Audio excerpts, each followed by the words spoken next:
কুমিল্লার সন্তান হাসনাত আব্দুল্লাহ, যাকে হন বর্তমানে সাহসী বীর বলা হয়।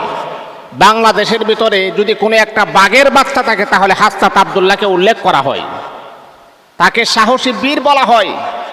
হাসনাত আব্দুল্লাহর একটা লাইভে আমি একটা জিনিস দেখে অবাক হলাম, তার কিছু কথা শুনে আমি অবাক হলাম। সে বলতেছে, দেখেন আজকে আপনারা আমাদেরকে বলতেছেন আমরা টাকা খেয়ে কথা বলি, আমাদেরকে গালিগালাজ করেন, আমার মাকে গালিগালাজ করেন, আমার পরিবারকে গালিগালাজ করেন, এমনকি আমাকেও গালিগালাজ করেন।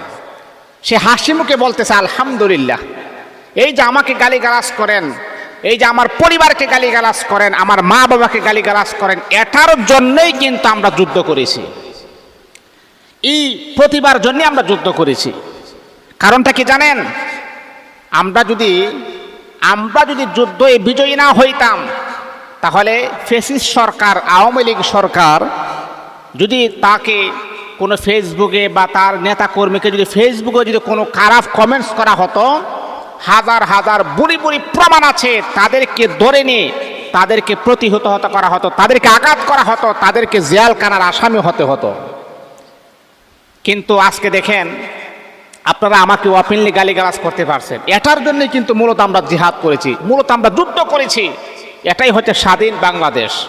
আপনি আপনার মত বিনিময় প্রকাশ করতে পারবেন, ইন্টারনেটে হোক, সোশ্যাল মিডিয়াতে হোক, অফলাইনে হোক, অনলাইনে হোক, যে কোনোভাবে হোক আপনি আপনার মত বিনিময় প্রকাশ করতে পারবেন। এই হাসনাত আব্দুল্লাহ আরেকটা কথা বলেন যে আমাকে যে সবাই ভালোবাসতে হবে, বিষয়টা কিন্তু এমন না। একটা মানুষ যত বড় সেলিব্রিটি হোক তার শত্রু আছে, বন্ধু আছে। একটা মানুষ যতই খারাপ লেভেলের হোক তারও শত্রু আছে, বন্ধু আছে। আমি যে সবার ভালো হবে বিষয়টা এমন না। আপনারা আমাকে গালিগালাজ করতেই পারেন, আর এটার জন্য আমরা যুদ্ধ করেছি। আপনার মত বিনিময়, আপনার মত আপনি প্রকাশ করবেন। এই যে কিছুক্ষণ আগে আপনি আমাকে কুত্তার বাচ্চা বলেছেন, এই তো আলহামদুলিল্লাহ। এই যে আমাকে কুত্তার বাচ্চা বলেছেন, এই যে এই কথাটাই যদি আপনারা 1 বছর আগে যদি বলতেন কোনো নেতাকে, তাহলে কিন্তু আপনি আর এই সাহসটা আপনি পেতেন, আপনার জিহ্বাটা তারা টেনে কেটে ফেলে দিত। কিন্তু আজকে কেন পারছেন জানেন? আমরা স্বাধীন করেছি, আমরা দেশটাকে ফ্যাসিস্ট সরকারের হাত থেকে বাঁচিয়েছি, এই জন্য আজকে আপনি কুত্তার বাচ্চা বলে আপনার মত প্রকাশ করতে পেরেছেন। আলহামদুলিল্লাহ। আমার এই বাইটার জন্য আমি দোয়া করি, খুবই চমৎকার সুন্দর কথা বলেছেন। এটার নাম হচ্ছে রাজনীতি। যেহেতু আমাদের বাংলাদেশটা হচ্ছে এমন একটা দেশ, স্বাধীন দেশ। আমাদের দেশে বিভিন্ন দলের নেতারা বিভিন্ন ভাষায় কথা বলতে পারবে, একজন আরেকজনকে হ্যাটাক করে কথা বলবে। আমি আমার মত প্রকাশ করব, আপনি আপনার মত প্রকাশ করবেন। আমার মতের সাথে আপনার মত ভিন্ন হতে পারে, আপনার মতের সাথে আমার মত ভিন্ন হবে। কিন্তু ফ্যাসিস্ট সরকারের আমলে মত হতে হবে একরকম। ফ্যাসিস্ট সরকার যা বলেছেন তাই করতে হবে, অন্যথায় অন্য কিছু মত প্রকাশ করবেন, আপনি আসামি হবেন, আপনি গ্রেফতার হবেন, আপনার ফাঁসি হবে, আপনার জিয়াল হবে, আপনার জরিমানা হবে, আপনার রিমান্ড হবে।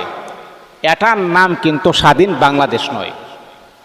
আমি আমার মত প্রকাশ করব, আমি আমার বহির প্রকাশ করব, আমার ভালো না লাগলে আপনাকে গালিগালাজ করব, কিন্তু এর জন্য আমাকে আপনি হ্যারেস করবেন, রিমান্ডে নেবেন, এটা কিন্তু ভালো লক্ষণ নয়। এই জন্য মুহতারাম হাজিরিন, আমরা দোয়া করি কুমিল্লার সন্তান হাসনাত আব্দুল্লাহর হায়াতে বরকত দান করুক, আল্লাহ পাক তার ফ্যামিলিকে হেফাজত করুক, তার বিপদ আপদ বালা মুসিবত থেকে আমার আল্লাহ তাকে হেফাজত করুক।